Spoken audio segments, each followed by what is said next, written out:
Jaarran keessa jiru kun jaarran 21ffaan kun teknooloojiin babal'atee waa hedduu fidaati jira. Akkuma viidiyoo kanarratti argitan konkolaataan baallee baastee akkuma xiyyaaraa samiirra balaliiti.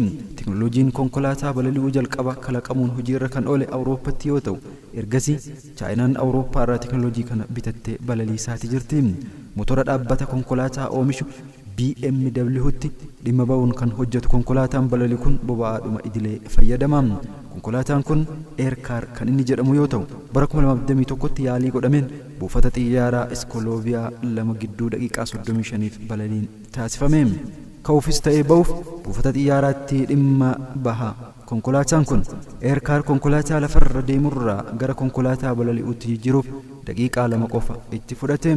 Chaayinaan teknooloojii konkolaataa balali'uu kan Awurooppaa irraa erga bittee booda konkolaataa balali'uu oomishuun bakkeewwan murtaa'anitti hojiirra oolchuuf jirti.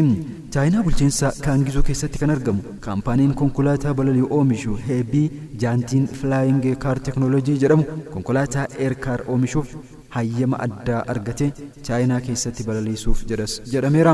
Dhaabbata Iskoolooviyaa xiyyaara oomishurraa hayyama erga argatee booda dhaabbanni Chaayinaa kun buufata xiyyaaraaf mana barumsaa balallii mataa isaa ijaareeti jira. Konkolaataa elektirikaa oomishuun addunyaa dursaati kan jirtu Chaayinaan konkolaataawwan geejjibaa balali'anis oomishutti jirti. Dhiyeennuma kana dhaabbanni Autoflight jedhamu diroonii imaltoota fe'ee balali'u magaalota Chaayinaa Shenzhuu fi Zhuhai jedhamu gidduutti balaliisuun milkaa'eera.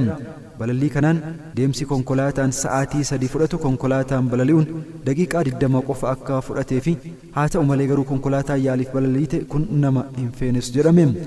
Bara 2023tti dhaabbanni Chaayinaa E-Hang jedhamu taaksii elektirikaa balali'u oomishuuf mootummaa Chaayinaa irraa beekamtii argateera. Mootummaa UK gama isaatiin ammoo bara 2028tti konkolaataawwan balali'an samii irratti arguun baramaa ta'a jedhame. Haa ta'u garuu konkolaataan balali'u Aircar jedhamuu fi qabeenyummaan isaa kan Awurooppaa ta'e taaksiiwwan balali'an irraa kan adda godhu akka xiyyaaraa dirree irraa ka'uu fi irra qubatu kan barbaadu miti. Dhaabbanni Aircar kalaqe Calvin Vision jedhamu teknooloojii kana Chaayinaatti meeqaan akka gurguru ifa gochuu hin barbaannis jedhame. Bu'uuraalee barbaachisanii fi to'annoo fi uummanni teknooloojicha simachuuf dhiisuu ilaalchise danqaawwan damee geejjiba konkolaataa balali'uu eeggatanis ni jiras jedhameera. Damee geejjibaa kana to'achuuf tattaaffiiwwan qaamolee garaagaraa addunyaa irraa godhamu hundi gaafileen haarawwan adda addaa akka dhiyaatuuf balbala baneera.